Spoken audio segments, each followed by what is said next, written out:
Nggak bisa record lagi, aduh. Assalamualaikum warahmatullahi wabarakatuh. Perkenalkan, kami dari kelompok 5 tugas besar pengantar komputer dan software TPB 44 Prodi Teknik Lingkungan. Kami di sini beranggotakan 3 orang. Yang pertama, saya sendiri Nabila Iza Zikiristia dengan NIM 1212500039. Yang kedua ada Cynthia Nur Asia dengan NIM 12125036. Yang ketiga ada Mika Putri Huljana dengan NIM 12125019. Untuk materi yang pertama akan dibacakan oleh Cynthia Nur Asia. Untuk Cynthia, dipersilakan.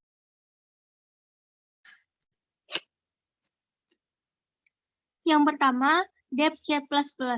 C++ adalah bahasa pemrograman komputer yang dikembangkan oleh Janis Rostock dan merupakan evolusi dari bahasa pemrograman C yang dikembangkan oleh Bell Labs. Yang kedua, itu percabangan. Percabangan itu ada if. Pernyataan if adalah bentuk pernyataan percabangan yang paling sederhana. Bentuk percabangan ini digunakan untuk memutuskan apakah suatu pernyataan atau blok pernyataan tertentu akan dieksekusi atau tidak. Jika kondisi tertentu benar, maka blok pernyataan dieksekusi. Namun jika salah, maka tidak akan dieksekusi. Yang kedua yaitu if-else.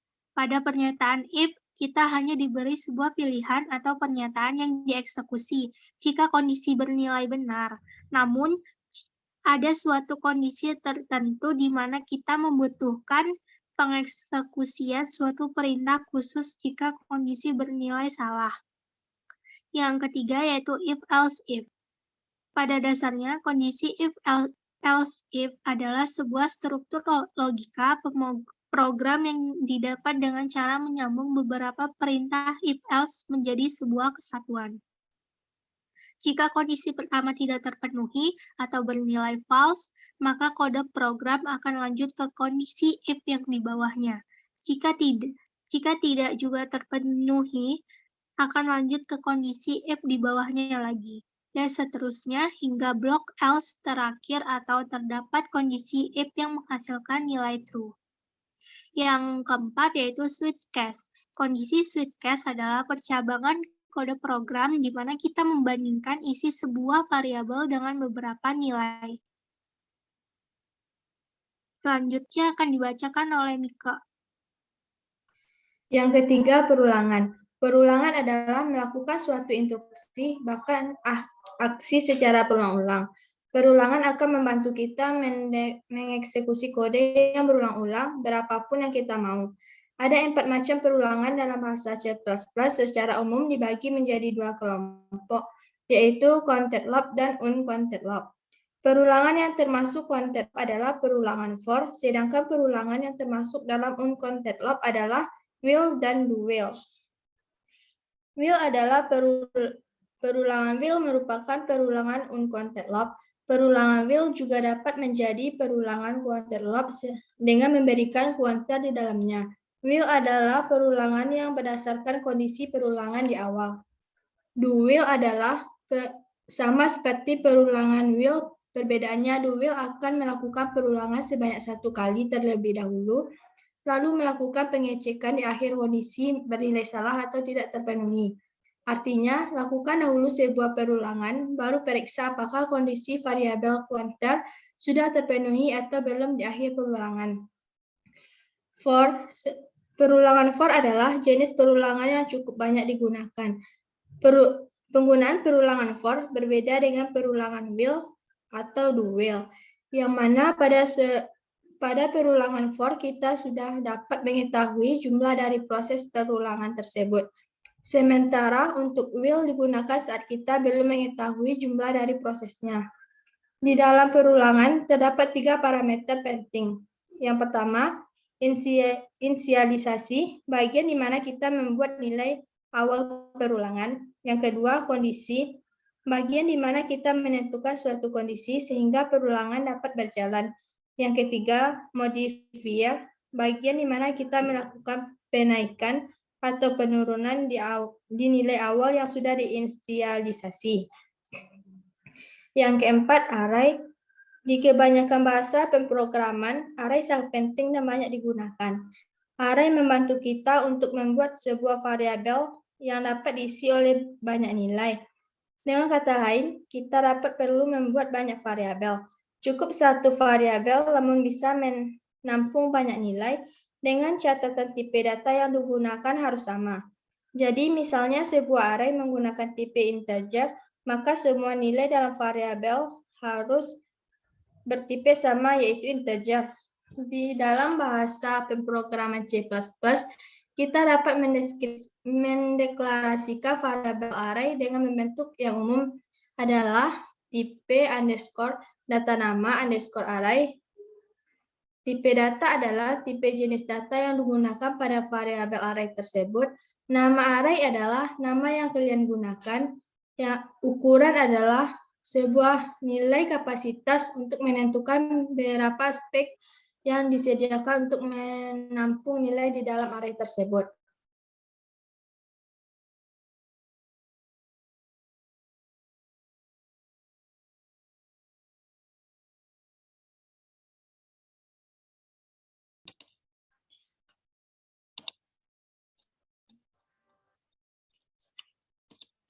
Baiklah, di sini saya akan menjelaskan tentang program.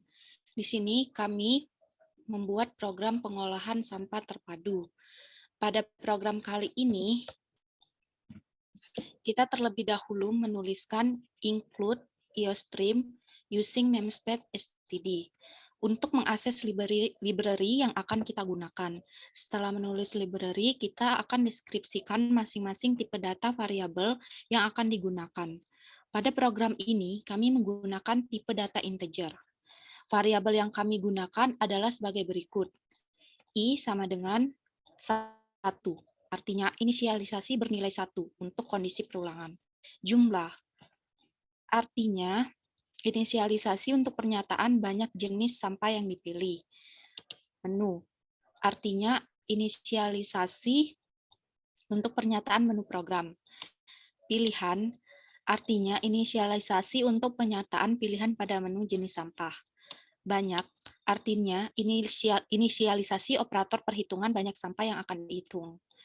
Bayar, artinya inisialisasi operator hasil perhitungan dari banyak sampah dikali dengan harga sampah persatuan.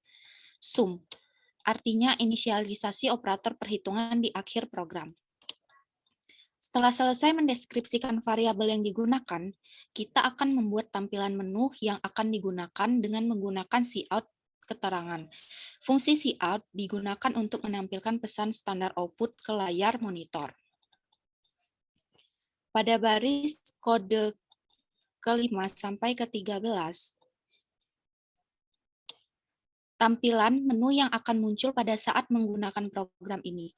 Dan pada baris ke-13, berisi perintah untuk memasukkan pilihan dari menu utama. Setelah itu, pilihan dicek kondisinya, apakah bernilai true atau sesuai dengan pilihan di menu. Apabila pilihan menu dimasukkan angka 1, maka akan bernilai true. Pada kondisi if yang pertama, dan program akan berjalan ke program sesuai dengan kondisi pertama. Kondisi if yang pertama berisi menu berikutnya yang menampilkan daftar jenis sampah dan harga tiap sampah persatuan. Pada menu ini akan ditampilkan menu kedua yang berisi pilihan jenis sampah, dan pada baris ke-24 berisi perintah untuk user mengisi banyak sampah yang akan diolah. Nah, sedangkan pada baris ke-28, setelah user menginputkan banyak jenis sampah yang akan diolah, program akan memulai perulangan for untuk mengulang program sebanyak jumlah jenis yang diisikan user. Nah, pada baris ke-28 berisi kode for i sama dengan 1, i kurang dari sama dengan jumlah, dan i plus plus, yang artinya perulangan i dimulai dari 1 dan diakhiri dengan i harus kurang dari sama dengan jumlah, dan perulangan i akan selalu mengulang ke atas secara berurut dengan i plus plus. Setelah masuk pada kondisi perulangan, program akan membuat user memilih jenis sampah yang akan diolah sesuai dengan pilihan pada menu jenis sampah. Kemudian, pada setiap pilihan, program akan menampung data pilihan ke dalam array atau I, dan akan dicetak kembali di akhir program. Selanjutnya, pilihan akan dicek pada kondisi percabangan if, else, if. Apakah sesuai dengan pilihan pada menu jenis sampah. Jika kondisi percabangan bernilai true, maka program akan menghitung bayaran dari setiap sampah yang dimasukkan user dikali dengan harga satuan per jenis sampah. Jika kondisi bernilai false, maka program percabangan akan menampilkan iuran atau invalid number A yang artinya pilihan jenis tidak dapat ditentukan. Apabila kondisi pertama tidak terpenuhi, maka akan masuk kondisi berikutnya, yang mana jika kondisi kedua bernilai true, maka program akan menjalankan kondisi kedua. Pada kondisi kedua ini, jika kondisi kedua bernilai true, maka program akan diarahkan dengan statement go to. Seperti ini. Statement ini berfungsi untuk mengarahkan program pada sebuah label. Biasanya, nama label diakhiri dengan sebuah tanda titik 2, seperti pada contoh baris ke-46 sampai ke-54. Seperti ini. Nah, label ini adalah tempat akhir dari arah eksekusi program. Artinya, jika kondisi kedua program terpenuhi, maka program akan mengarahkan ke akhir program secara otomatis. Pada bagian akhir program akan menampilkan bayaran dari tiap pilihan yang dipilih. Kemudian bayaran tersebut akan dihitung perulangan for untuk memanggil nilai yang telah ditampung ke dalam array, dan dengan operator sum, bayar akan dijumlahkan dari tipe di data dalam array, seperti pada baris ke-56 sampai ke-60. Seperti ini, baris ke-56 sampai ke-60. Nah, di akhir program akan menampilkan total bayaran yang akan didapat user. Jika user memilih pilihan pengolahan sesuai kondisi pertama, maka perhitungan dapat dilakukan dan total bayaran yang didapat terlihat nominalnya. Namun, jika kondisi pertama di awal tidak terpenuhi, maka program akan mencetak bayaran Rp0, seperti pada program baris ke-62 sampai ke-65, seperti ini. Baiklah, di sini saya akan merun program ini.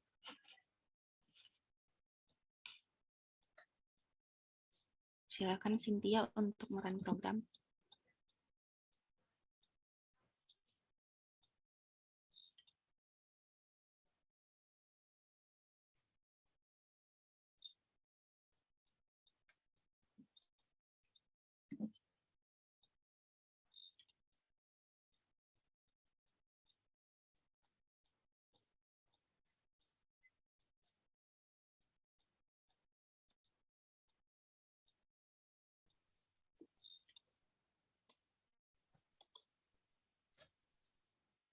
Nah, seperti ini contohnya. Yang pertama kita akan masukkan pilihan. Misalnya pada pilihan pertama kita akan memasukkan pilihan nomor 1. Maka akan muncul seperti ini. Lalu masukkan banyak jenis sampah. Misalnya banyak jenis sampahnya kita pilih 2. Lalu pilihan jenis sampah kita pilih 3. Dan banyak sampah 2. Sampah gelas kertas sebanyak 2 botol, lalu pilihan jenis sampah 1. Banyak sampah 1. Lalu akan muncul seperti ini. Jadi pada hasilnya kita akan mendapat bayaran sebesar 7.000.